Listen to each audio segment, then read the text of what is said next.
இவ்வளோ மாதிரி இந்த ஃபீல்டில் இருக்க சில பேர் நாங்கள் டாக்குமெண்ட்ரி பேசுகிறப்ப அவங்க என்ன சொல்லுவாங்கன்னா, தம்பி நீ ஒரு இடத்துல உட்கார்ந்து அப்படியே பண்ணுறது தான் கிரியான்னு கிடையாது. நீ அப்படியே எடுத்துக்கலாம்.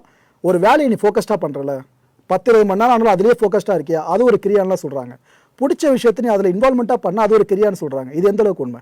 கிரியாங்கிறதே முதல்ல சுத்தங்கிறது தான் பேர். நீங்கள் எதை சுத்தப்படுத்துறீங்க, ஒரு எந்த செயலை செய்கிறீங்களோ அதுதான் கிரியான்னு பேர்.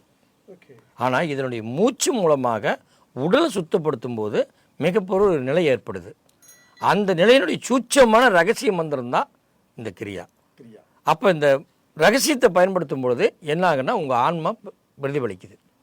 அப்போ ஆன்மாவோடு நீங்கள் பயணம் பண்ண முடியும். அப்போ ஆன்மா உங்களுக்கு 1/4 மணி நேரத்துக்கு முன்னே என்ன வேணும் அப்படிங்கிறது அது டிசைட் பண்ணிடுது. நீங்கள் கேட்குறத அது முன்கூட்டியே படம் பிடிச்சி கொண்டாந்து உங்களுக்கு காமிச்சிடும். அதுதான் ஆன்மாவோட வேலை. உங்களுக்கு ஆன்மா மறுபிறவில நம்பிக்கை இருக்காயா? எனக்கு மறுபிறவி இருக்கிறதுங்கிறது உண்மை. நான் மறுபிறவி எடுப்போமா அப்படிங்கிறது கட்டாயமாக தெரியுது. எனக்கு நம்ம எடுக்கக்கூடாதுங்கிறது அது எனக்கு தெரியுது. ஆனால் ஆன்மா எப்படி பயணம் பண்ணுறது எனக்கு புரிஞ்சிச்சு இப்போது.